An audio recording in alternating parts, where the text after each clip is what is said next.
Let's go.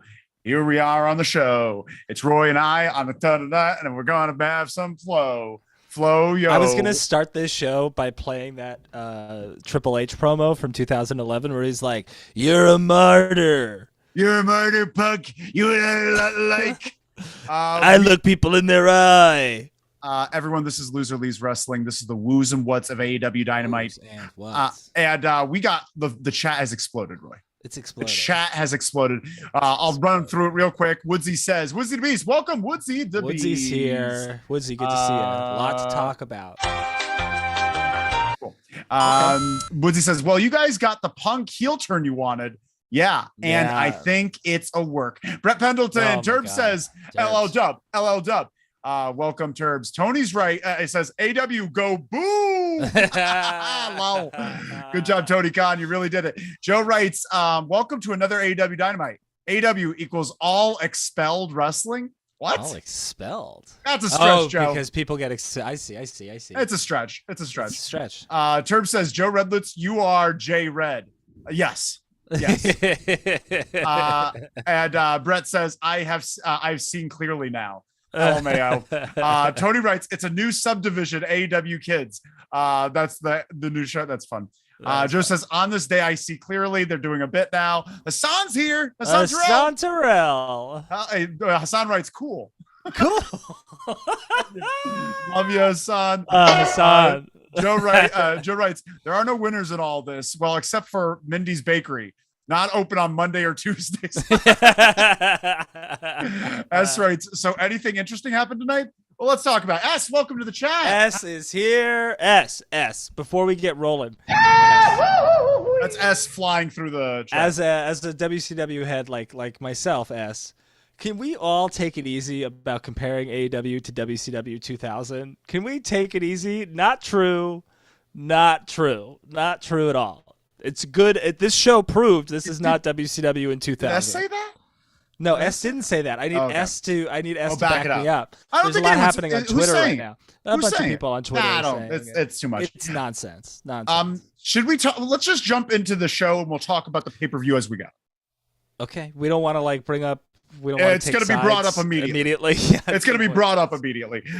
We get the announcers coming into it's Wednesday night. You know what that means? Well, so, it's not. They didn't know what to say. They didn't know what to say. JR opens the show. No, but no JR there, but they didn't know what to say. Like Tony was weird about it. Tony Schiavone's just like, and Moxley's may want to fight again for the championship, right?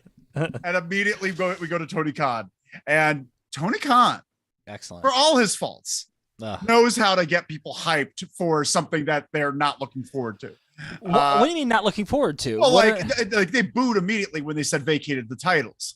They immediately booed, but then he's just like, you know what we're gonna do? We're gonna be a new champion tonight, and we're gonna have like a tournament to go, and then you're gonna start the tournament tonight.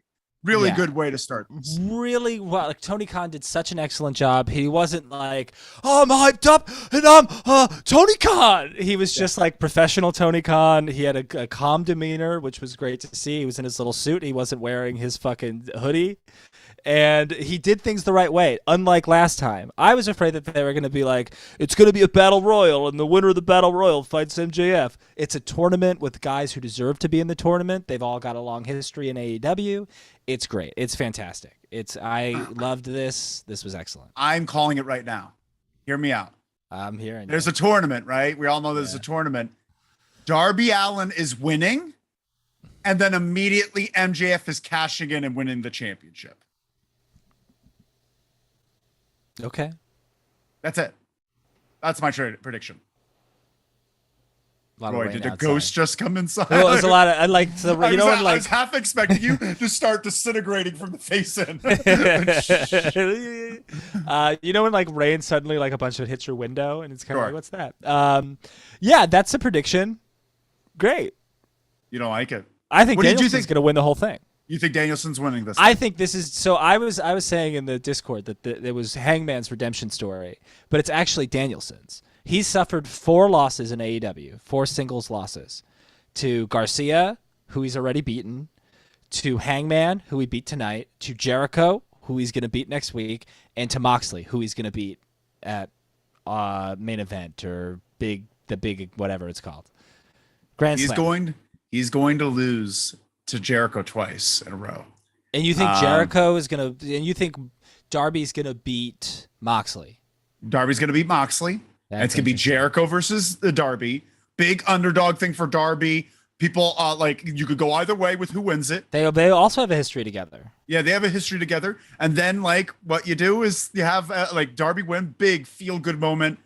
MJF comes out, ruins it completely, beats him with a headlock takeover, and just wins. Classic. I don't know. Gives Darby a little rub, not a full reign. You know, he really pulled it out of nowhere because he can. And then MJF gets all that heat. And you still don't have necessarily Darby in the title picture, but you give him that rub, you know, that he can be a champion. Yeah. I mean, look, I'm not opposed to that. I think that's great. I think Danielson wins, and then Danielson versus MJF is way more interesting. But there's a part of me that thinks MJF doesn't even use that immediately. I think he just keeps cutting promos, keeps talking about it. I think Danielson wins the title, and his first feud is with Omega. Omega comes back. You know why I think it's going to be Darby? They need a feel-good moment for this. They need to show people they're looking towards the future. Has to be looking towards the future. You can't be showing another Moxley chant. Like Moxley just won it. I don't think Moxley it's Moxley can't win the title. I don't think. And Bryan Danielson is in this, like, for lack of it. Like, I know he's doing a lot more backstage. You know, he's actively trying to play a part and helping out people like Garcia, Yoona, and Jade. You know, like kind of like working with the system, but having him win just shows another sign to the AEW locker room that it's not like WWE will take precedence over our homegrowns. I see what you're saying. I agree. And that's why I think Hangman should have won this whole thing. I honestly, you can't. I know you're anti-Hangman. No. But besides that, it's his Tony Khan's hands are tied. Unless he actually decides to fire Punk, can he do that? Like imagine. Why? Imagine. Fuck Punk. Yeah, fuck Punk. But the thing is, Punk is still a big playing piece in this because Tony Khan wants him to be punished, but wants him to come back. He wants him to come back, but if I'm Tony Khan, if Punk, they take away Punk's title and give it to Hangman after all this, it makes Punk sense. will never come back. Punk will think Tony Khan is the devil and will group him with Colt Cabana. Punk needs to put Hangman Page over, period. At some point, if you want to make it right, if you want to bring Punk back, Punk's also going to be out for a year. If Punk tore his pec, he's going to be out for 6 to 9 months. You have to hear some of these comments, Roy. You have to hear some of them. We're getting into it tonight. Joe writes, if Khan were to keep Punk with no repercussions, then yeah, I could see the WCW comparisons. So glad that's not the case. Good. Wizzy the Beast says no AEW is more like TNA in 2011. Whoa, Woodsy. Joe writes, does Khan blink? The people need to know.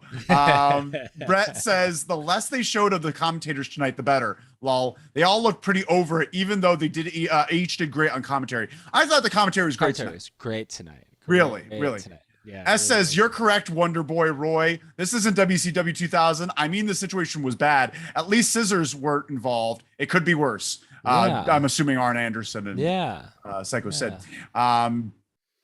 Joe writes, but scissoring was involved. Very good, Joe. Brett says, ironically, scissors are a big part of AEW 2022.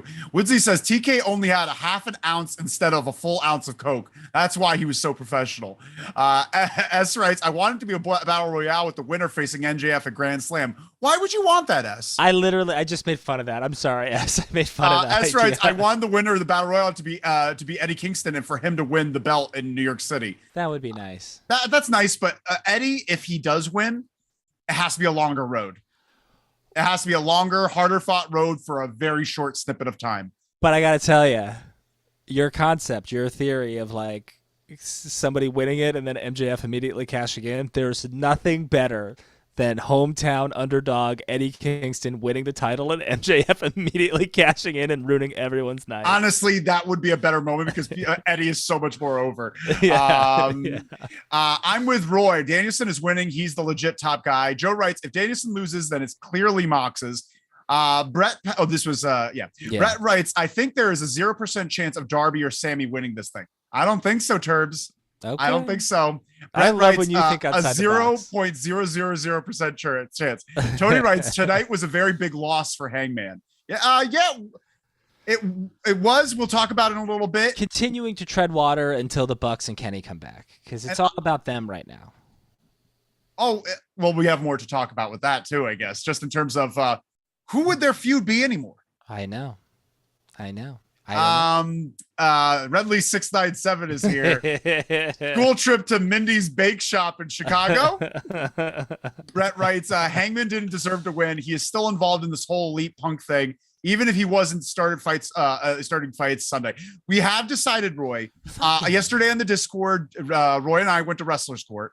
We went to Wrestler's Court. If you join the Discord, everybody join us. Come to Wrestler's Court. Come to Wrestler's Court. We have to talk shop. But essentially, we talked about the fact that we played audio of Hangman's talk about Punk.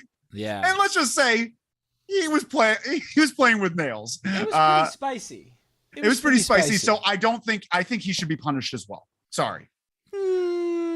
He's the thing that started this whole thing. Yes. I guess, but that's like, look. It's no different than Sammy making fun of Eddie. It's no different than Sammy making fun of Eddie and Eddie throwing a swing at him. No different. Let's take a pause for the cause here before we talk about the show.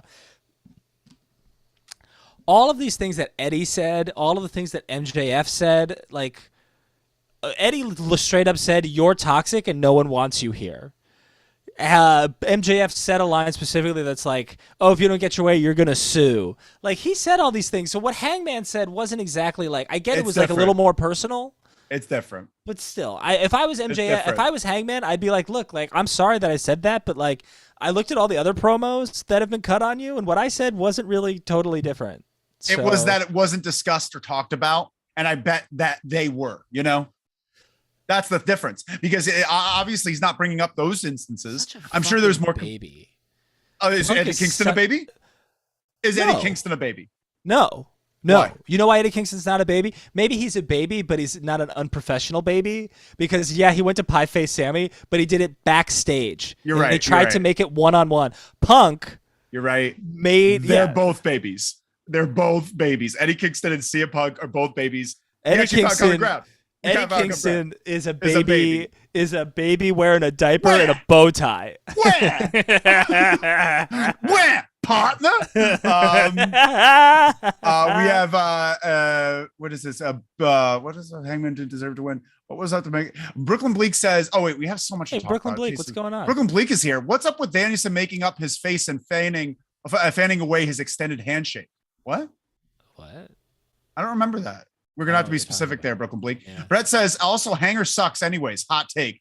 Shut up, Turby. You won't tattoo us if you keep talking like that. That's a good point. Joe writes, Khan has a big decision to make. Does he get Punk flowers, chocolate, or both? Turby, I'm gonna make you tattoo a noose on me in honor of Hangman. Brooklyn Bleak says, "Lol." Joe writes, Redley 697, hell yeah. Brett says, Wrestler's Court after the show? Maybe. Yeah, maybe. I'm not opposed to it. I'm not opposed to a Wrestler's Court. Woodsy the Beast says, I'll join the Discord if Roy says he wants Ace Steel to bite him. Roy, go. I do want Ace Steel to bite me. What a great story. Honestly, I'd take a bite from Ace Steel too. Woodsy, your back's against the wall. I will never admit that Triple H is God, but I will admit that I want Ace Steel to bite me. Woodsy the Beast, you can't go against your word. Otherwise, you're CM Punk. Brooklyn Bleak says, I just can't get over how emotional Punk is, since during the pipe bomb moment, he basically wished death on Vince, called Triple H an idiot, and said he slept his way into power in the company, plus stuff. Redley, great point, Brooklyn Bleak. Ridley 697 says, bring Alec Baldwin on. He's the boss. He's the boss, baby. A real killer. Okay. That's right. That's the joke that just keeps getting better. As writes, the Hangman wasn't that bad at all. I'm not anti-Punk like some folks are, but the comment wasn't worth the reaction. That was some fragile stuff. Honestly, Punk needs some therapy.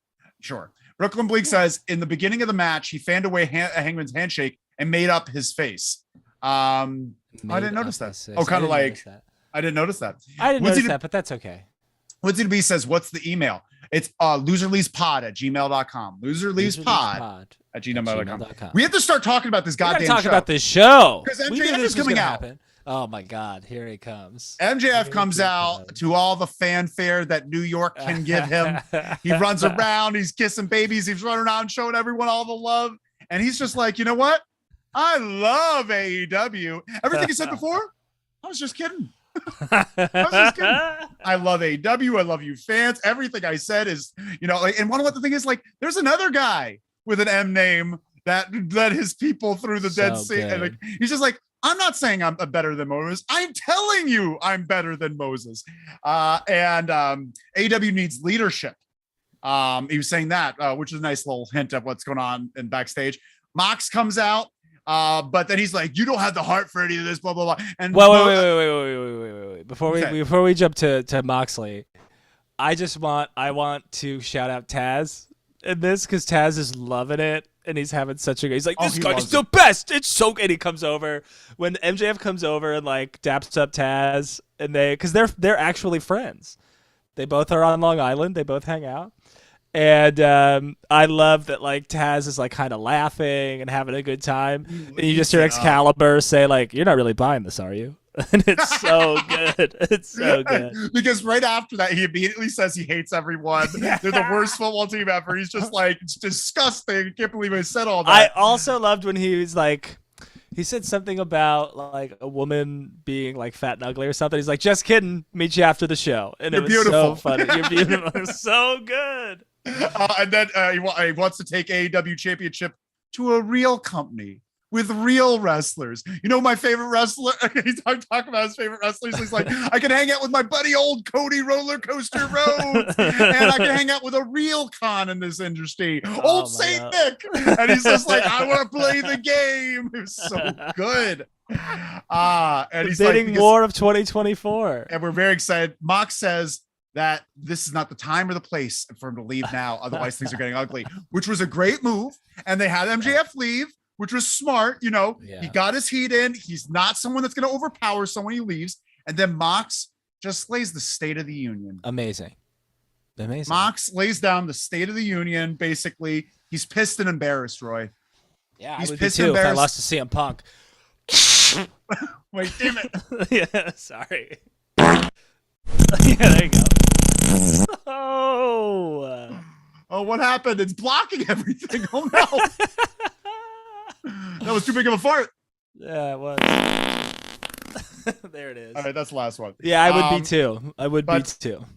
And he says that the championship is the only thing that means anything to him. It's all he is. And he is AEW. He is that championship. He's just taking the whole room with him, basically saying, without saying I'm the leader of this locker room, saying, you can look to me and know that I won't steer you wrong. Like I'll show up. I'll take ownership when I need to. Like, you know what? I have a drinking problem. I'm going to take ownership of this and I'm going to get better and come back. CM Punk could be like, oh, someone gave me a drinking problem. Like, what are you? Yeah, I did like it. And I like that he kind of references recovery as well, saying that like the title represents redemption to him and like all these different things. He said another word that I thought was really powerful that kind of referenced his recovery that I really enjoyed. Yeah, I just thought this was really fantastic. This was the exact opposite of CM Punk's last year in the company. Because the thing about it is, like, and he said all the things that Punk had been saying when Punk first debuted. And he was like, I want to work with that locker room. That locker room is great. And then all the things they said all throughout his first year in the company, but never really backed it up. Moxley's already been backing it up since he got to the company when it first launched. And now whenever he says anything, I believe him. Always getting better, always trying, always giving, and owns mistakes. Yeah. CM Punk will never. CM Punk is the most selfish person in wrestling. Moving on, we have to. Joe writes, Punk feeds off drama, and he creates only different. Punk feeds only off drama that he creates. Only difference now is that it's directed towards people that the internet wrestling community actually likes. Joe writes, MJF is phenomenal. Long live the king. Woodsy the Beast says, is the email all lowercase? I don't think it matters. I don't think. Yeah, it is all lowercase, but I don't think it matters. Joe writes, absolutely love the WWE references. Lovey keeps it up as we heads towards 2024. Yes, that's the smartest thing they could do. And even if he did sign an extension, don't say it. No, of course not. Do this similar thing to what they did with Punk. in WWE in 2011, where like they didn't know if he was going to sign. TikTok. Yeah, and he takes the title away or like whatever. Like do that. Yeah. Go for it. MJF's the perfect person for it. Joe writes, the name CM Punk is now like Voldemort or Beetlejuice. Don't say it. Redley697 says this AEW drama is all a work to get the heat off of Vince's accusations. Paul coordinated this to stay on top. Joe says, besides MJF, who has Punk actually put over? Hold on. Well, there's a difference. Like put over is you could get someone over and they still lose, like honestly, that was a great match for Darby, even though he went immediately down a hill afterward. Like he put on some great matches with a lot of great guys. He put over Wardlow pretty fast. We also, I got to tell you, we all fell in love with FTR as baby faces when they started feuding with Punk. When Dax fought Punk in that singles match, that changed the trajectory of FTR. You're right. That's a very good point. Yeah. Brett says Adam Cole, baby. Did he put Adam Cole over? No. He put Adam Cole over in that scrum. It's the only person he said anything nice about. And then Adam Cole's just like, fuck that kid. Is that true? No. Yeah. He's just like, fuck CM Punk. I don't care what he says about. Oh, no, wait. Oh, I'm thinking of Eddie Kingston. Brooklyn Bleak says somebody on Reddit dug up Punk's old tweet when he contradicts everything he said years ago about the wrestlers having to stick together no matter what because they're stronger together than apart. That's the one that Miro reacted to on Twitter with a laughing face. But and that Colt Cabana liked as well, which is like a nice little. This is the best way to start Dynamite. I thought this plus the 6-man was like the best. But might have been my favorite 30 minutes of AEW in a long time. And it rolls right into that, so we should talk about that as well. Death Triangle versus the Best Friends in Orange Cassidy. And it feels like an AEW homecoming right now. It's just kind of like Mox is taking the stand like, listen, I'm here. I'm not going to tell you I'm a leader. I'm going to show you. I'm like Punk who's just like, I'm a leader, by the way. Did you hear that? Which? Did you hear about Punk like kind of talking like an old WWE locker room? Yeah, like, Booker T. Booker T. Oh, you told me this. Yeah. You guys, somebody has to go out. So Jericho, just a quick side note. We all don't like Chris Jericho. I get it, but we also all love Chris Jericho. It's really complicated. We have a really complicated relationship with Chris Jericho. But I think, at least it used to be. I don't know if this is still the case, but every single one of his podcasts is available for free still. And there's one from 2018 from the first Jericho cruise where he has the Bullet Club at the time on as guests. And it's like a live show, and it's Cody, it's the Bucks, it's Kenny, and I think Hangman. And Cody tells a story, and he's trying not to say a name, but he tells a story about how there would be locker room meetings in the WWE, and someone would always stand up and declare themselves the locker room leader. And Jericho goes, oh, it's CM Punk. You're talking about CM Punk. And he's like, I didn't want to say any names. Jericho's like, I'll say his name. I don't care. And he told the story about how like Punk would stand up and be like, as the locker room leader, we all need to pick up our trash. And Booker T would actively throw trash on the ground and be like, you're not my leader. And Punk would not know what to do. I love that. I think that's just nonsense. Especially how he sucked up to Booker too when they were doing the backstage thing. Oh, that's right. Like, I love Book, man. Love Book. God, I also heard that I heard, look, I mean, what it is, we're all just like hearing rumors, and a lot of them are true, not true, whatever, but I heard he was difficult to work with on that show too. Yeah, I heard that as well. And we have some comments here. S writes, hey, CM Punk has his issues, but when we live in a world where Triple H exists, we can't claim that Punk is the worst person in wrestling.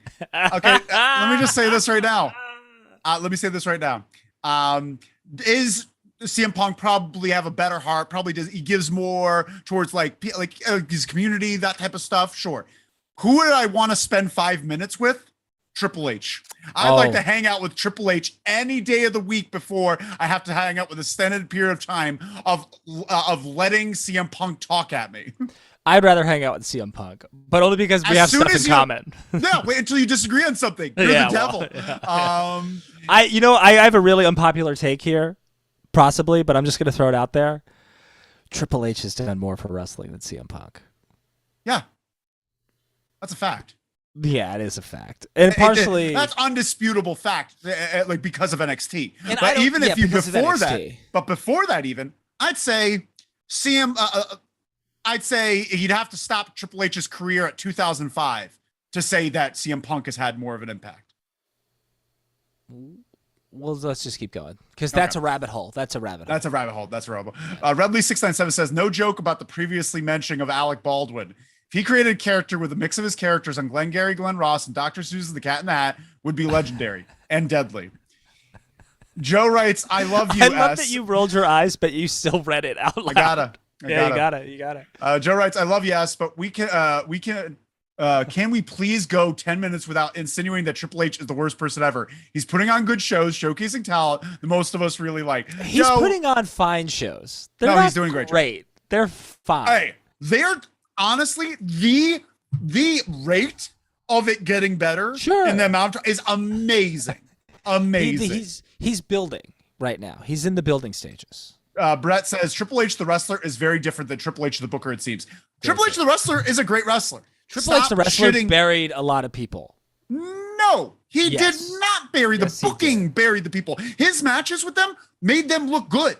Yeah, like besides Scott Steiner and Goldberg, I can say all of his matches with people made them look good and like stars. I'm not saying you can't. The booking, you could say buried people, but him as a wrestler did not bury anyone. He was a very just giving talking wrestler. about 2002 to 2004 when he did. And I'm not saying look the booking whatever, but Triple H is involved. You don't think Triple H had any say in his storylines? Are you out of your mind? Of course he did. So he could have stepped up at any point and been like, hey, Bruce, this whole like racist thing we're doing with Booker T, maybe we shouldn't do that. I don't know. You know, we could say whatever we want about him as a booker, but I'm saying he didn't bury anyone in a match. Are you someone who believes that Kane should have been unmasked in 2003? No. Well, 2003 is when he went full off mask or half mask? that's when he lost to Triple H and he had to take his mask off. He had to. Why did he have to? The half mask did not need to happen. He had to because you can't that character was dying. Like people cared less. Yeah. He was going to become Giant Gonzalez, just like a kind of just a character, like a great Khali. He would just been great Khali after a period of time. He needed it. Oh boy, you're gonna get it now, Roy. Brett, Joe writes, I love you, Roy. Welcome to the light. Well, Joe writes, said, I said good shows, not great. You did say that. Okay. S writes, you betrayed me, Roy. I did. Welcome to the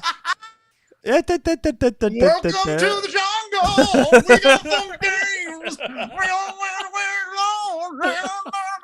Brett says Dexter Lumis angle in WWE is better than anything AEW has done for a while. It is pretty good. Can't even begin to tell you how wrong you are about that's that. Wrong. That's okay. That's wrong, Turbs. I think you're trying to be an edgelord right now, but I appreciate the incentive. Brett writes, Turbs writes, I wish they would do a similar angle with Danhausen. With the Dexter Lumis thing? Yeah, when he comes out from under the ring and he's surprising people. They've done it a little bit. Brooklyn Bleak says Braun Strowman smashing tag teams on his return. Triple H good? Really? Who'd he smash? Who'd he beat up? I have no problem. Beat up. That is true. He did. You know, he beat up like 4 tag teams. He just destroyed all 4 of these tag teams, which devalues your tag team division a little bit. Where's Nicholas? No, I don't necessarily disagree with that because I think it was at the end of a match. I don't know. Didn't see. I think it was in the middle of a match they were fighting, and some giant man came out and destroyed them. Fine. Got to tell you, my brother texted me and he was like, "I hope Triple H saves Chad Gable." I like Shoosh. I think it's really funny. Nothing's wrong with Shoosh. Shoosh is good. Thank you. Yeah, so good. So when Braun Strowman was staring him down in the middle of the ring, I saw the clip. He kept looking to each side, going shoosh, shoosh, shoosh, shoosh to the crowd, and it was so good. It was great. Joe writes, please do something worthwhile with Danhausen one day. Yeah, Redley697 says, let's have a whole retrospective of Kane's mass degradation. That's not a bad idea. That's an interesting idea. That's a great Redley697 because we had the mostly red with the black with the red flames. We had mostly red with the black flames. Do you remember? It's true. Yeah, no. I'm laughing because I'm thinking of the last time Kane wore his mask, and it was at that Saudi Arabia show, and it accidentally came off. Did you see that? Oh yeah, no, I did see that. Oh, classic. That's right. The look of the booking buried people because Triple H used his backstage influence to bury them. Yes. Whatever y'all say. I do feel that the powers that be, Vince McMahon, does not take advice from people. He'll pick people that he likes. He has favorites. He has and has always had favorites. He literally sat down with the Clique in the mid-90s, and they laid out the roster, and they said, here's who's good, here's who's bad, and that's how he made his booking decisions for the next, 2 years. Yeah, if you listen to Bret Hart and if you listen to Kevin Nash, Bret Hart and what is that guy's name? Striker, or the guy from prison in Australia? I forget his name. the guy who claimed to that Vince McMahon sexually assaulted him. Yeah. Do you have any ill will towards Vince McMahon? No. But do you hate him? Yes, I do. Joe writes, Brooklyn Bleak, not everything Trips touches his goal. It's true. Brooklyn Bleak says, didn't Barry Booker losing at WrestleMania 19 to Triple H during that storyline and build up to WrestleMania? That is not a burial. Burial is not losing. Losing is not I think that's my issue with this word. Burial means that you are less valuable before than you are going in. Booker T was more valuable afterwards because he had a great WrestleMania match that took Triple H to the limit at WrestleMania. It's not. Here's the problem with that, though, with the Booker T thing specifically. That story that they told leading into that match left Booker T with no choice but to win, and he lost. It made Booker T look bad. You could say a lot of things, but that match was not a burial. The match itself wasn't a burial, but the storyline. The losing none of it was a burial. None of it was a burial. It was deflating. It was a bad ending to a good story. It wasn't a good story. Well, it's there's chapters that admit, but it's definitely a good story of Booker T over the course of his career rising up and then eventually beating Triple H. That's a good story. That should have been the story. Yeah, but that wasn't the story. It's a book with a bad ending. No, it's a book with a bad ending. No, that's incorrect. And I'm gonna do a deep dive on this on Saturday to make sure that you know that's incorrect. Woodsy to B says the Kitty Vic thing wasn't his fault. He wanted to do a comedic way. We're talking about Triple H too much on this AEW who's and what. We're literally not into the 6-man tag match yet. Friends, I'm going to anything that's with Triple H in the next comments. I'm gonna have to skip. Should I do that, Roy? It depends how many comments are there. I can't do it. I have to finish. The Wizzy says the Kitty Vic thing wasn't his fault. He wanted to do we already said that. Joe Redwood says all the arguments against Triple H from 20 years ago. Please bring current arguments. No, stop. We got to keep rolling. Joe writes, hey, thank you. Brooklyn Bleak says Shawn and Triple H barring Vader and Tatanka title runs. That never happened. Okay. Hey, Vader. Who wrote that? Oh, no. Wait, time out. Who wrote that? I don't think Triple H had anything to do with Vader. Who wrote that? Or Tatanka. Brooklyn Bleak is trying to stick over Tatanka's big title. God damn, Brooklyn Bleak. But that is true. Shawn had something to do with Vader. That's different. Brooklyn Bleak says, yes, Roy, thank you. Brett says, Triple H ran into my mother when she was pregnant with me at Kroger in Stanford and smacked her in the face and pedigreed her. That's why I hate Triple H. He buried my own mother. Redley says, has there ever been a verbatim arc of the Old and New Testament stories in wrestling history? Free idea right here. Redley, quit it. That's right. Triple H gave him the pedigree and pinned him 20 seconds later. Burial. Maybe a minute later. We have to keep moving on. I have no idea. The New Testament. We have to talk about this Death Triangle versus the Best Friends. Which was a great match. Great match, and like the homecoming that we were talking about before. Yes, yeah, that's a really great point that you brought up there. And I think this show kind of really focused a lot, with the exception of Danielson, who the AEW fans, the AEW locker room have taken on as their own. And they've said, like, you are a member of our locker room. Like, you are an AEW wrestler. Because at the end of the day, all Danielson wants to do, and the reason he came to AEW, was wrestle. All he wants to do is wrestle. He doesn't want to fucking cause any problems with anybody. He just wants to fucking wrestle and bleed. So this match, these 6 guys at the company since the very beginning of it, all of them. And they have a great match. Do I think Best Friends should have won? Yeah, I kind of do. I like that Death Triangle one. I think because what the thing is, Best Friends don't need that.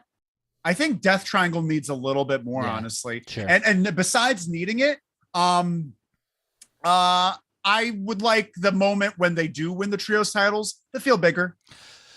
Yeah, it feels like a real consolation, and I think it's smart to put it on Death Triangle so that maybe in a month or 2 time we have Best Friends climb, and it'd be a fun storyline of them trying to climb the ladder to the top of the trios tournament. That'd be fun. Hey, can I ask you a question that's related but unrelated? It's not about Triple H. So we'll talk about it more. Paul Levesque. Paul Levesque. It's not about Levesque, as Meltzer always calls him Levesque, which I think is really funny. We'll talk about this on Saturday on the Weekly Wrestle, but Malachi Black is probably no longer with AEW, right? But you still have Brody, and you still have Buddy Murphy, or whatever his name is. Oh, and you have Julia Hart. And you have Julia Hart. That's real. Does Darby Allin turn on Sting and become the new leader of House of Black? Interesting.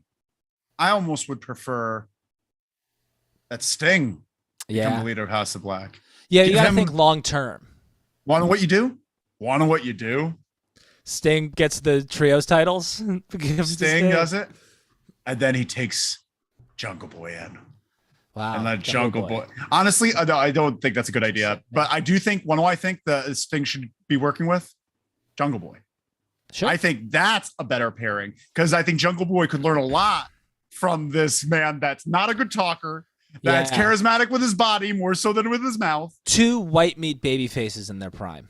Yeah. Like Surfer Sting was just like a white meat baby face, except had way more personality. He had way more personality than Jungle Boy.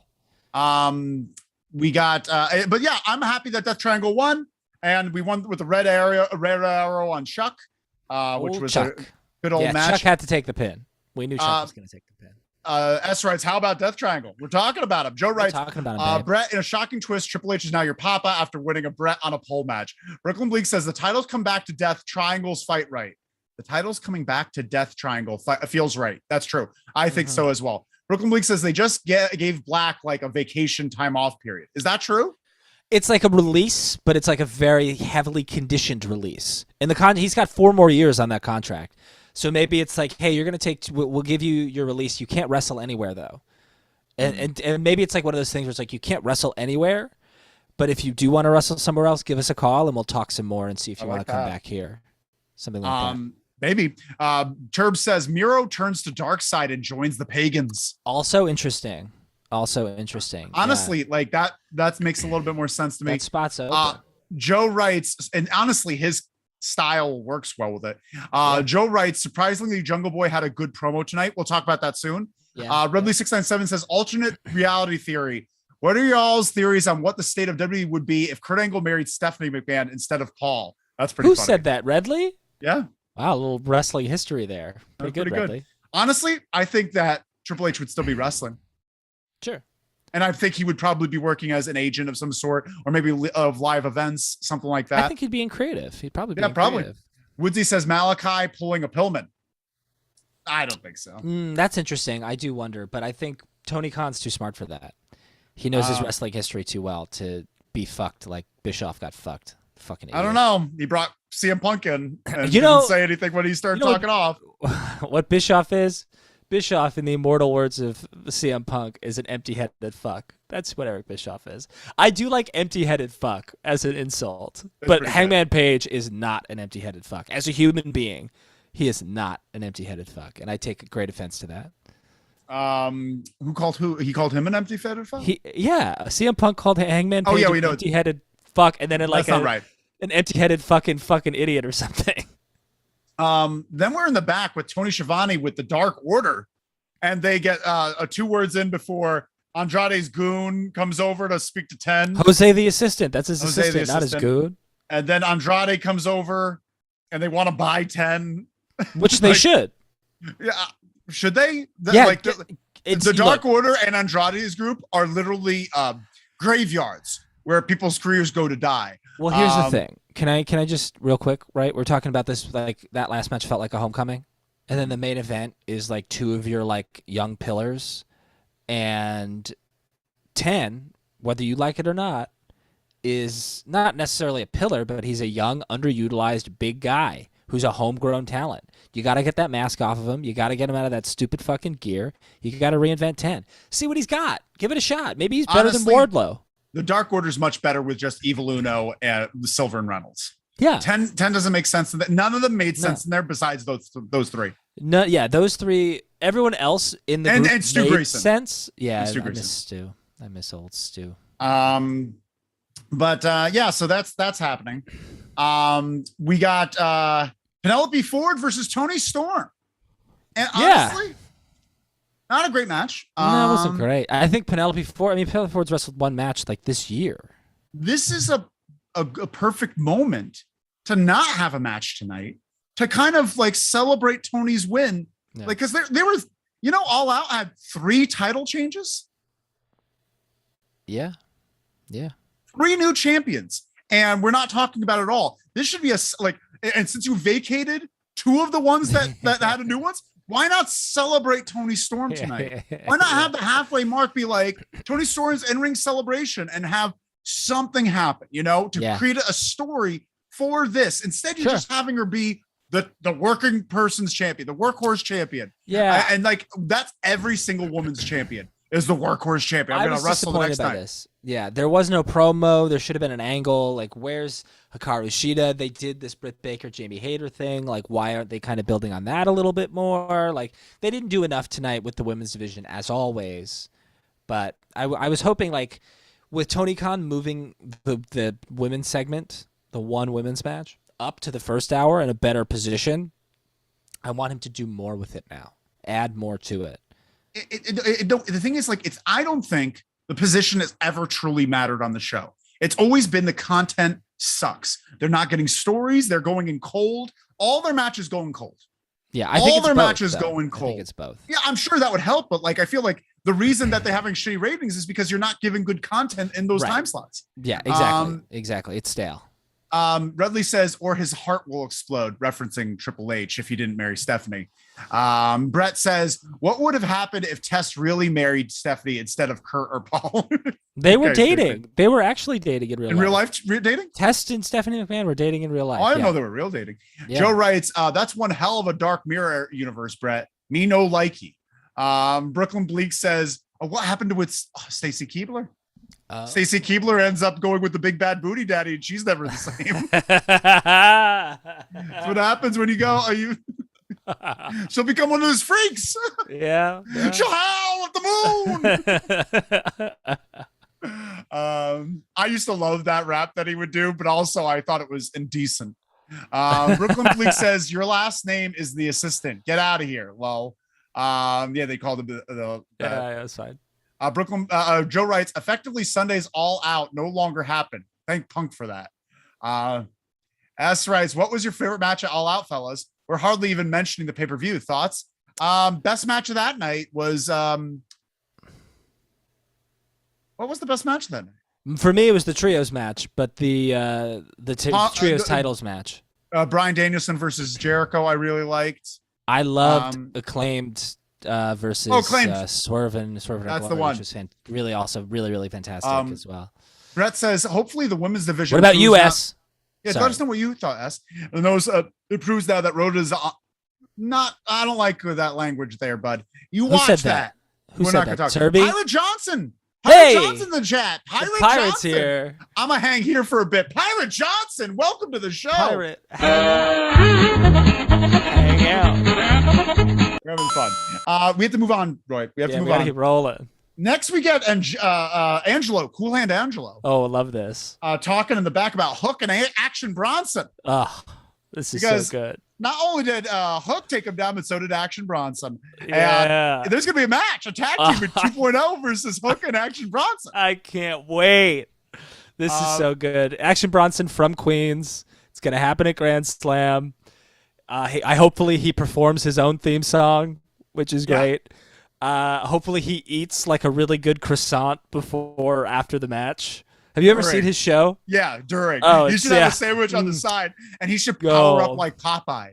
He should have the sandwich there and never eat it. And we're like, what is he going to do with that sandwich? And then he gets knocked down, and he crawls over, eats it. We're just like, yeah. And then he's like, this is from Mindy's Bakery in Chicago. They're closed on Mondays and Tuesdays.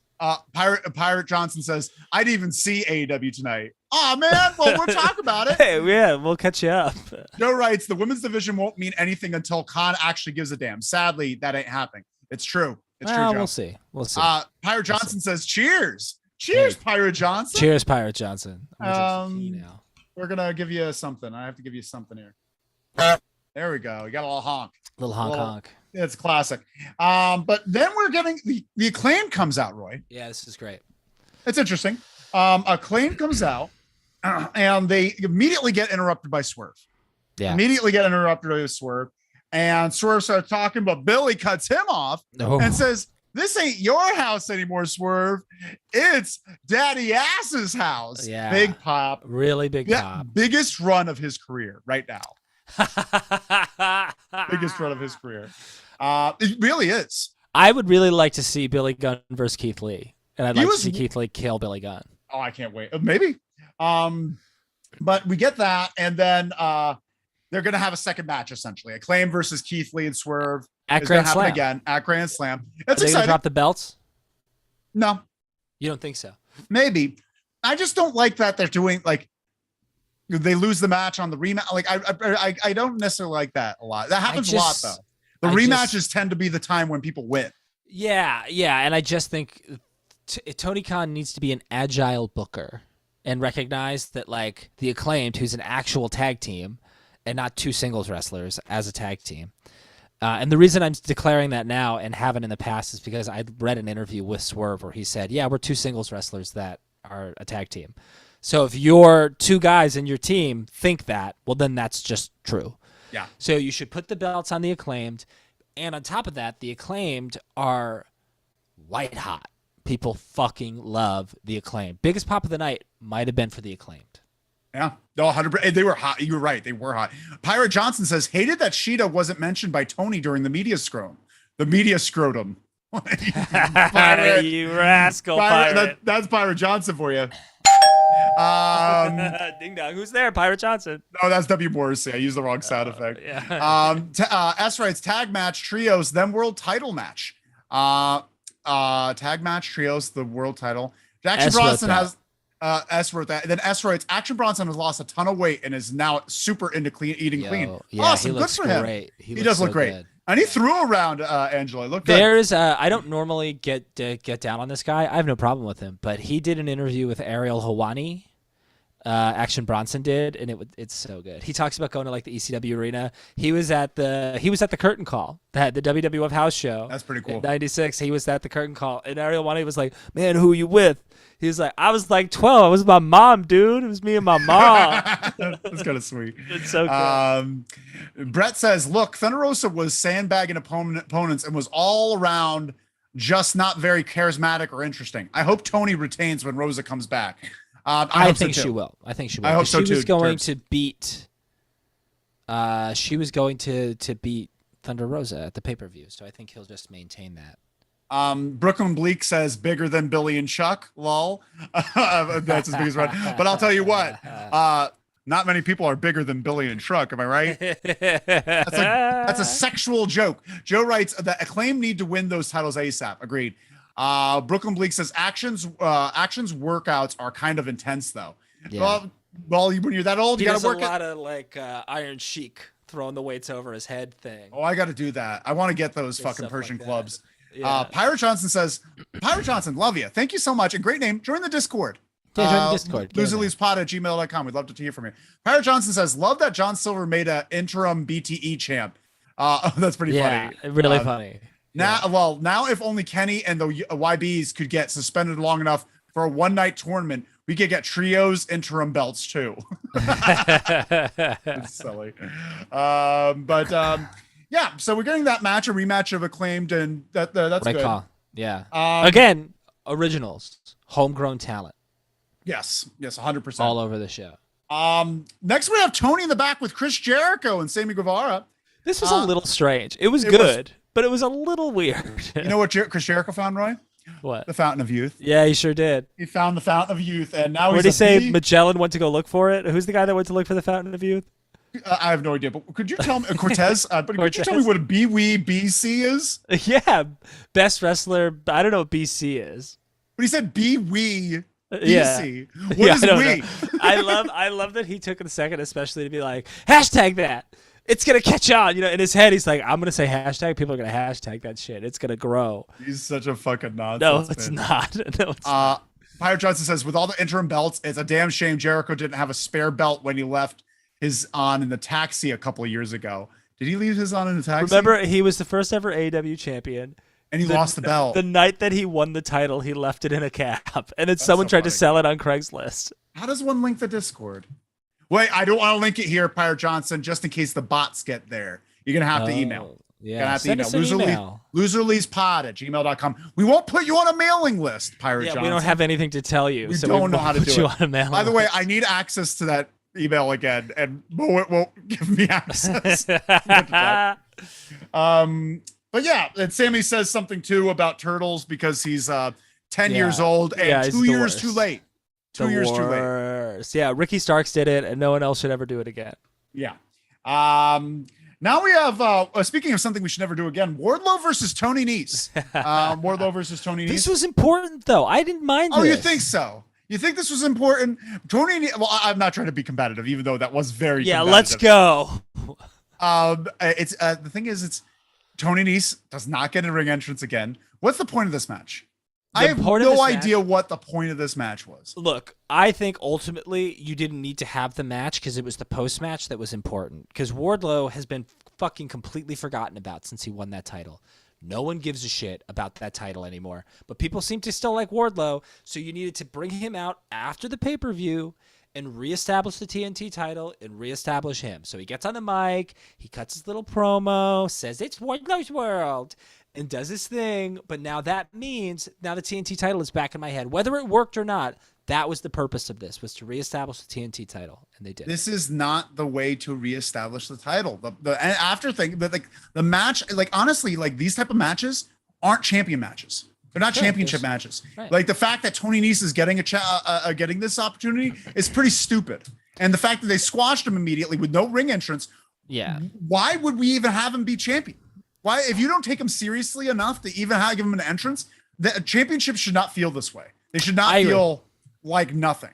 I agree with you. I do agree with that. And I agree that honestly, and that's the thing, like I'm not a huge Tony Nese guy, but Tony Nese could have had a good match with Wardlow. He could have. Yeah. And it would have been a better showcase for the title, a better showcase for Tony Nese, a better showcase for Wardlow. But they chose to just do a squash, which is fine. But like Wardlow has also said in interviews, he's like, I'm more than just squash matches. I can do more than that. Well, fucking prove it. But they're not letting him prove it.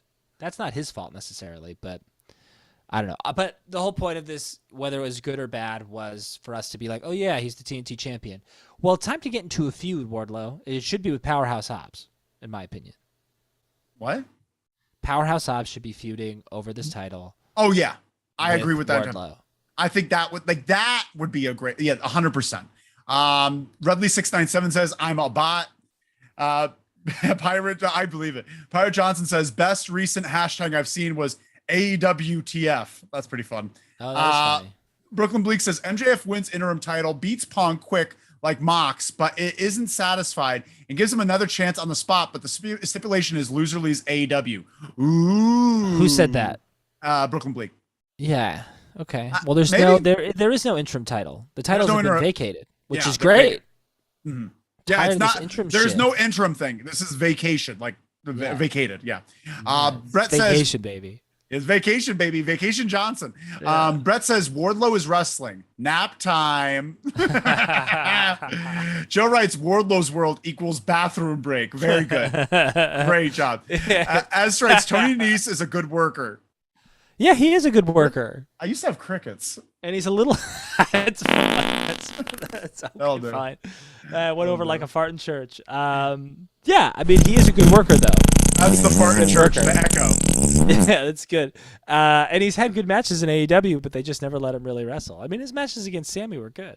Joe writes, a good worker with no personality, a poor man's Gargano. I think Gargano's a poor man's Gargano. I do think that's a good point. Tony Nese is kind of a poor man's Gargano, though. No, they're both Gargano. They're both poor man's Garganos. Gargano has a personality. They're exactly the same. Joe writes, like Wardlow is a poor man's Batista or just regular Goldberg. No, Goldberg was special. Goldberg was very special. You jerk.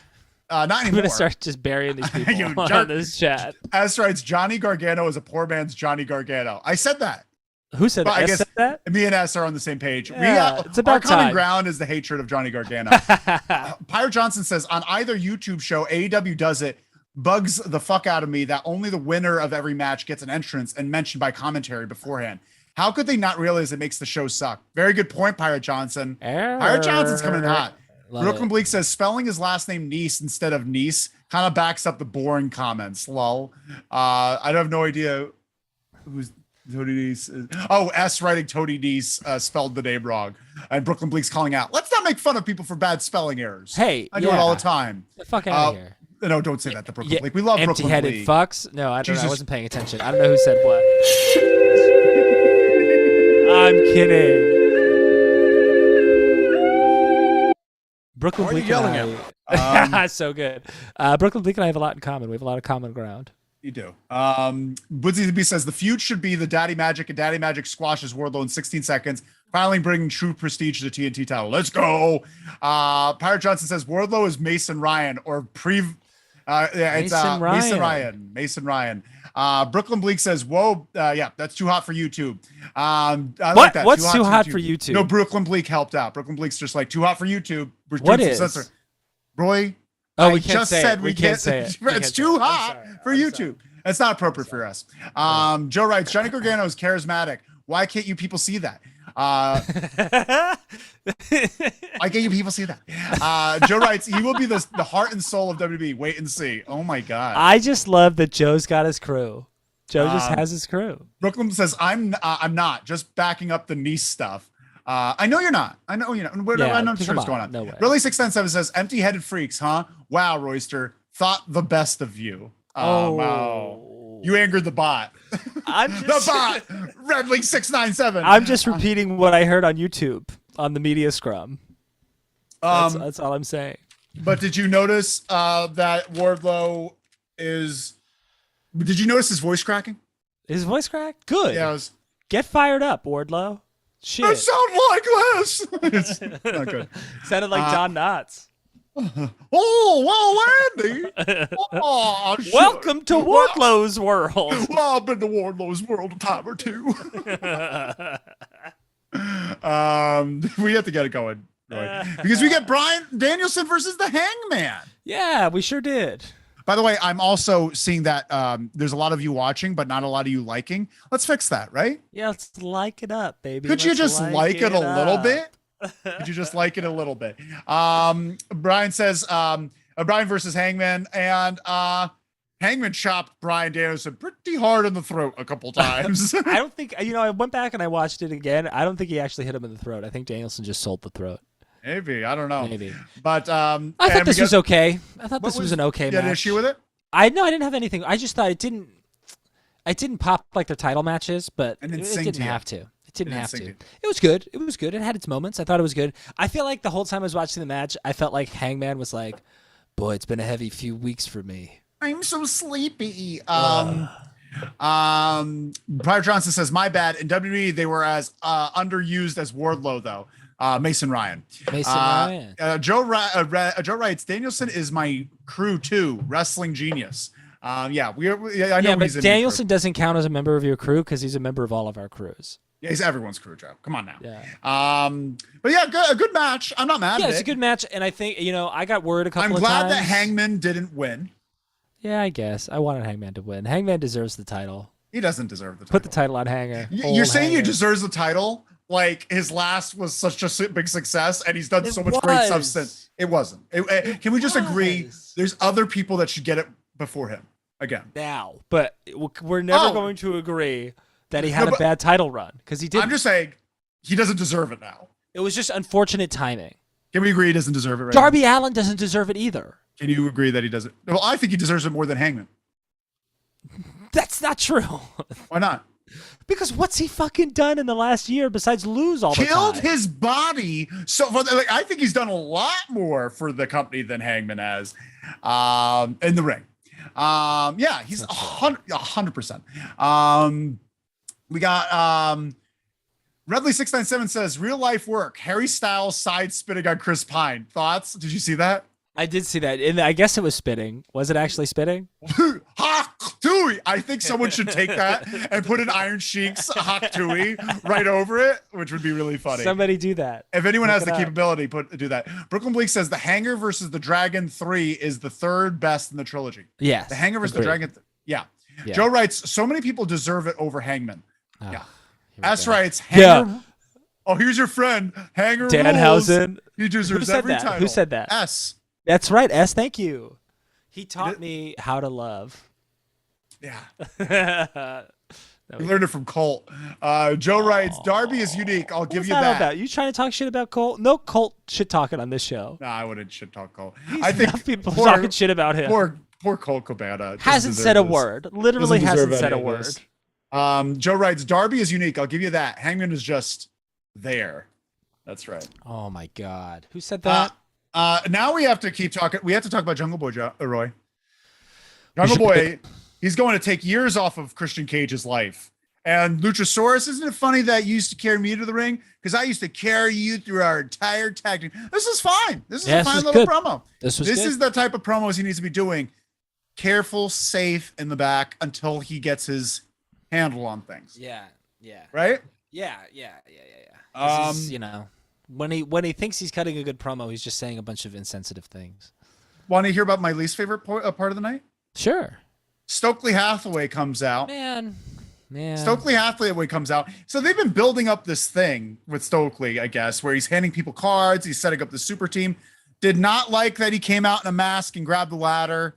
I only liked it if he was working with MJF, which I guess he's not. So I think he is. I don't know. Maybe he's just a hired goon. I don't know.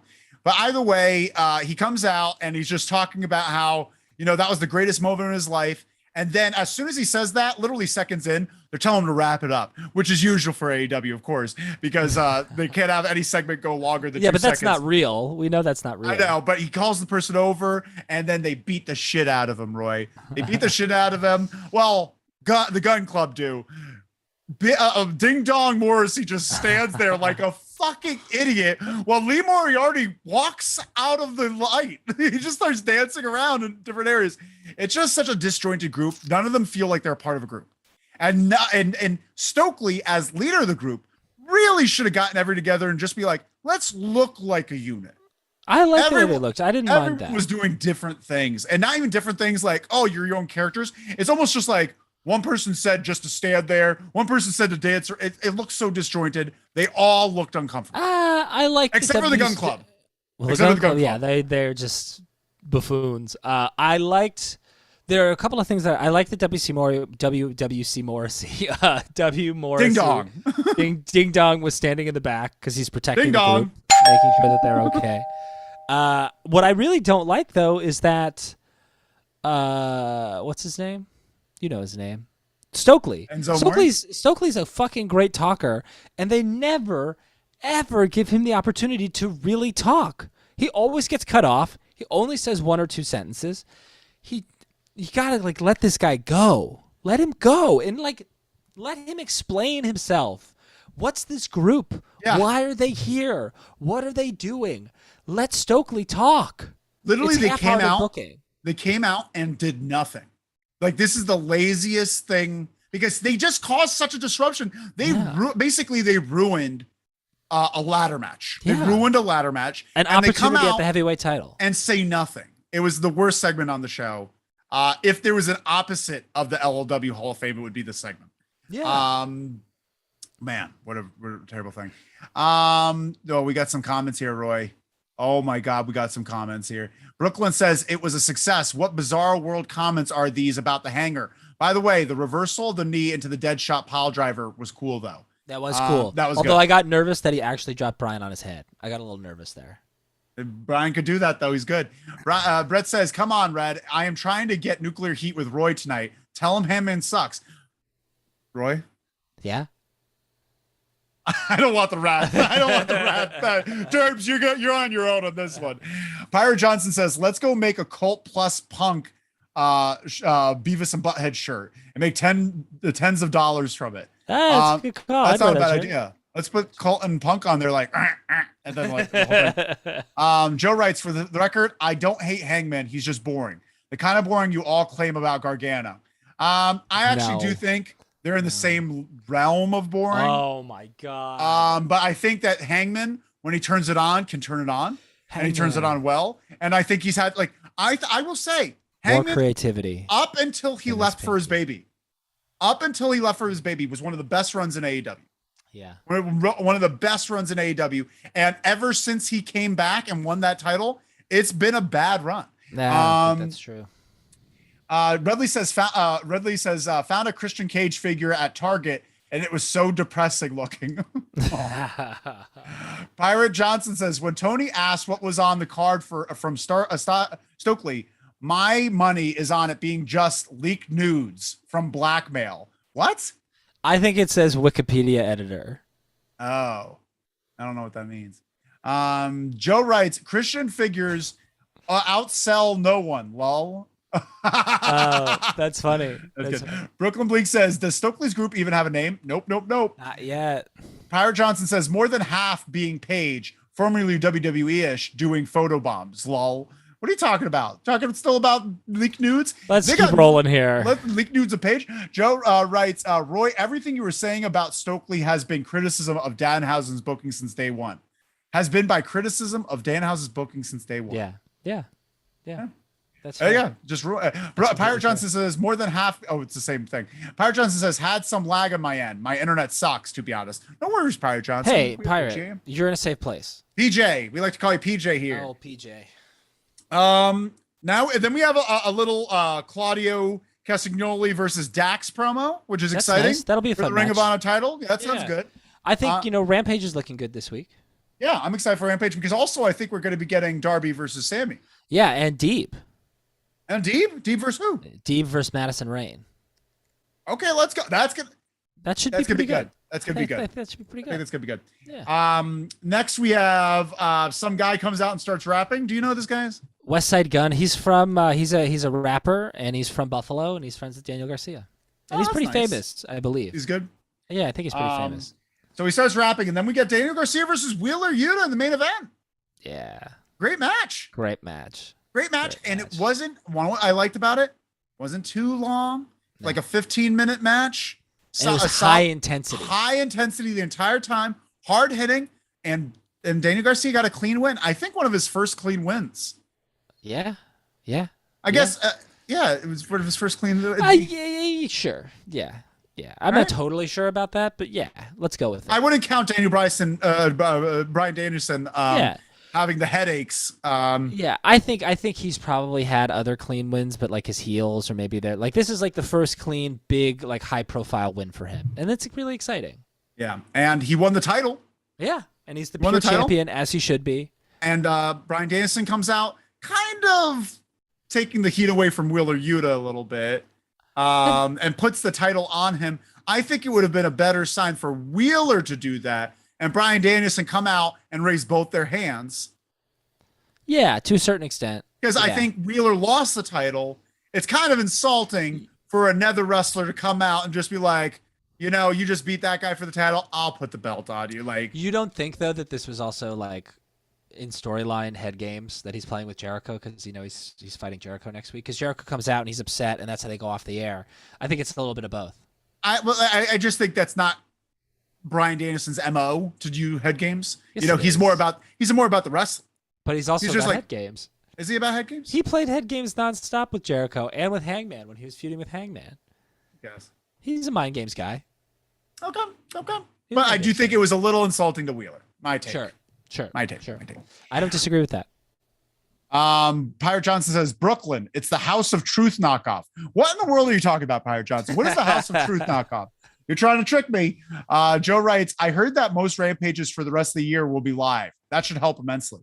Yeah. Did you hear about that? That's good. I didn't hear about that, but that sounds good. But I did hear from Tony Khan in multiple interviews this past weekend that he is really going to put forth a concerted effort to make Rampage better now. That's really good. But it's also funny that he was like, like our roster is going to be like the strongest it's ever been now, but he just had to suspend like 7 people. So it's 4 of the top guys in the company. Yeah, right. Yeah. 4 champions. Like, literally 4 champions that won that night. Yeah, that's not a big deal. Not a big deal. Though. No, it's okay. Well, real quick though, Roy. Just the chaos that's happened the past week. I'm going to name names, and you're going to tell me whether they should get fired or not. Okay. Ready? Yeah. Brandon Cutler. No. Wrong. Wrong. Fake news. Wrong. Where's that fucking thing? I don't want to do the goddamn noise. Yeah. Okay, fine. That's fine. Nakamura. No. Nakazawa. Okay, No. okay. Ace Steel. Yes. His wife was there. Have you? Wait, can I? Well, let's talk about. Let's this just say, real quick. We've all had a significant other in the room, and we bit someone before. It's happened every single one. His dog was there, Roy. Have you heard about? Hold on, before we go off the air here. Have you heard about Fightful, which is one of the quote unquote dirt sheets, has reported the Young Bucks side of the story? Oh, did it just come out? It came out like 2 hours ago, but it's during the shows. So do you want me to read this to you? Sure, yeah. Okay, so sources close to the Young Bucks and Kenny Omega's side of things say that the Young Bucks went to talk to CM Punk as he'd outlined they should do if they had a problem. They claim the claim was that they opened the door, not kicking it in as claimed by the other side, and before Matt Jackson could say anything, Punk had went off and started throwing sucker punches at Matt's head. Nick went to intervene, and Ace Steel allegedly threw a chair and hit Nick in the face. The Kenny Omega involvement was said to be him trying to remove Larry, CM Punk's dog, from the situation to help keep him safe because he was barking and going nuts. Their side of the story says that once he handed Larry off, he tried to get Ace Steel off Nick Jackson, and Ace Steel bit Omega and pulled his hair. Perhaps the only lighthearted aspect we heard was when someone joked he got bit, and someone assumed that Larry the dog bit Omega, only to learn that it was Steel. We've heard all sides continued shouting with allegations of legal threats from Punk's side. Again, this is one side of the confrontation and categorically different than the one we've heard was shared from the Punk/Steel to those close to them. So that is a very different, similar, but very different interpretation of what happened. The biting continues to be accurate. The punches continue to be accurate. The chair throwing continues to be accurate. But the intentions are what seems to be different. The funniest thing, honestly, that's it ever is happened in my really life. Funny. It is really funny. Brooklyn Bleak says that shoving at the beginning seemed legit between Garcia and Yoona, but Danielson and Yoona being in the BCC, and he comes out to put Yuna's X title on. Garcia seemed out of place, to be honest. I don't know if he seemed out of place. I thought Joe writes, can Khan do the same thing for the women's division that he's doing for what? Ring of Honor? I hope so. Joe writes, Punk equals yes. What? Should be fired. Oh, yes. Oh, we didn't finish going through the names. Yeah. Okay. Oh, fire Punk. Ace Steel's fired. He's gone. I think Ace Steel's fired. Yeah. Okay. So the rest are the champions. None of them should get fired. No, I don't think they should all be suspended. They should all be suspended, right? They should be suspended, but I think Punk should get the worst of it all from everybody, because not only was Punk clearly started this fight. Punk started the fight. I do. Well, Punk was the instigator and unprofessional. Punk was being unprofessional. They showed up. So after Punk just had a very grueling match, obviously very angry, obviously very lit, he does something stupid by going at a press conference and just venting everything out. Obviously wired up. That's the worst time as an executive vice president to confront a talent. That wasn't the most professional thing to do in that moment. Take care of it the next day. He's done the damage. There's nothing you could do in this moment. That's just common. That's something that HR or legal would have immediately said, don't talk to him right now. Yes, I agree with that, but also don't talk to him right now because it will lead to a shouting match. Fine. But if Punk threw fists, if Punk got this started, then that's on Punk. And I'm sorry, my whole thing is fuck you. If you're going to talk a bunch of shit about me and then go hide somewhere so I can't go and talk to you about it, that's bullshit. Grow up. I don't care what position I'm in. We have to face this issue head on. We have to have this conversation and get it out of the way. I'm not going to sit and wait. I'm not going to let you fucking eat your fucking muffins and be a fucking asshole. This isn't the WWE. This isn't 2011. This isn't 2014. I'm not fucking Triple H. I'm not Vince McMahon. I'm an active wrestler, and I wrestle with you. And I started this company with all of these other people, and I deserve to be respected. So you need to come and have that conversation with me. The blame train starts with Tony. Sure. Yeah, absolutely. And I think the Elite, I don't think the Elite are very innocent in all this. There's been talk of them kind of being heat getters since the beginning. The infighting, the awkwardness of the room. Like there's been a lot of that. So I think that their entitlement that they have, and Punk's massive entitlement. Punk is the most entitled person in the world, but there's two of just being like, we're EVPs. We could confront anyone anytime we want. And it goes beyond the EVP thing, though. He's calling me a fucking idiot because they're EVPs. They must act differently. They must. Honestly, I think they don't deserve their EVP status anymore. Here we go. I think honestly, I don't know what they do. So I don't know what they do either, but it's obviously not worth the corporate headache of having them be corporate employees. Not worth it. Let them work on their side projects, give them titles accordingly as like working on this project. They should, as executive vice presidents, people that are like heads of the company. That is the worst look that I see. Because everything in the press conference was shitty, but it's a show. That's like the press conference is a professional wrestler's press conference about a professional wrestling event that just it's a show. Being character, like remember when Taz was like, we don't run a sloppy shop. They run a sloppy shop now. It's officially a sloppy shop. Yeah. Oh yeah, it's been a sloppy shop. And CM Punk's the manager of the sloppy shop. Definitely a slop shop. No. Tony Khan is the manager of the slop shop. No, Tony Khan's the owner of the sloppy shop, and he hired CM Punk to be the manager. He's the supervisor, and he's just like, where's my money, my food? Yeah, slop shop. He's the type of guy who runs a sloppy shop, and at the end of the night, he's like, I'm taking this home for me. I'm taking this home for me. He takes home a bunch of shit for himself and doesn't pay for it. That's CM Punk. I deserve this. We have to get through some of these comments. Joe writes, interview Larry and we shall know the truth. Joe writes, Punk is toxic for AEW. Khan has think long-term and can him. It's for the good of the morale long-term. I think Punk should get fired for the small period of time. I think Punk should stand up or in leave the of locker absence. room and apologize. Or leave of absence. I think there should be a leave of absence for a period of time. He needs a break. Well, he's going to get that break because he has an injury. Brett says, I wonder if the Bleacher Report guy who asked the question about Colt is going to get banned from scrums. Did he ask? He didn't. Hold on a second. No one asked. Let's take a pause for the. Nobody asked any questions about Colt. Did you, Turby? You have to watch the beginning of this video because Punk sits down, and it's this guy Nick Houseman who did improv with Colt Cabana like 5 years ago, and he sits down and they call on him, and before Nick Houseman can say anything, he's like, no, I'm going to ask you a question. You still do improv? And he just starts peppering him and yelling at him, and he's like, you friends? Who's your friends? Are you friends with someone? You got any friends? You do improv with them? Huh? You yes and these motherfuckers, and Nick Houseman expressly said, actually, I'm not friends with him anymore.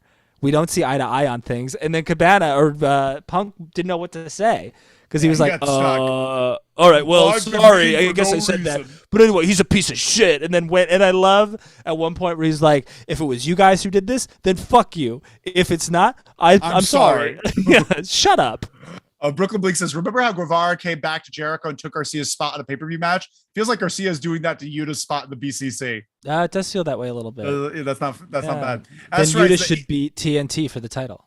S agrees with me. S and I are on the same page. The EVP's got to be held to a higher standard because of their positions. You're damn right. Pirate Johnson says, are there any other mats in AEW that can't take a throne chair shot? First, it was Sammy hitting Hardy, and now Nick blotched his brother Matt's chair shot. That's true. Joe writes, the only way I would say that Punk should say is if he legitimately apologizes, and that ain't happening. Not in an earnest way. Yeah, he needs to get in front of the locker room and apologize for his actions and say that I didn't set a good example for this locker room. All these young men and women, it's going to be one hell of a Pro Bowl apology. It's going to be amazing. We should tape it. Yeah. Brooklyn Beak says, did Punk have problems in Ring of Honor? Because he had problems in TNA, WWE, and now AEW. I'm sure he did. I'm sure he did. So the thing about he did and he didn't, right? Like there's a story. Ask Raven. Well, ask Kevin Owens. There's a shoot interview where they asked him about his relationship there. And Eddie Kingston, that promo that Eddie Kingston cut about how he was really, that Punk was really shitty to him in Ring of Honor because he was fat. And the same thing with Kevin Owens. He was also shitty to Kevin Owens because he was fat too. But I think the thing about it is he ran that locker room. He was the undisputed leader of that locker room, and Gabe Sapolsky, the booker of Ring of Honor, loved CM Punk and let him do whatever he wanted. So he didn't have any problems in Ring of Honor because everyone bowed down to him. No one fought back. No one had any issue with him. Interesting. And it was like him, Samoa Joe, and Homicide, and they all got along really well, so it was fine. John says Ace Steel is out there name fitting for the Lego character, or it belongs in the credits of Horn. Very true. Dave Steele. Dave Steele. That's right. His name is Dave Steele. Joe writes, Punk has problems with everyone, just to varying degrees. It's true.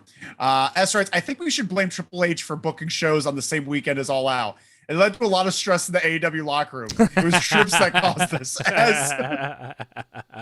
That's excellent. That's very good, S. Winston B says, Kenny is in charge of the women's division. That's true. He should also be fired.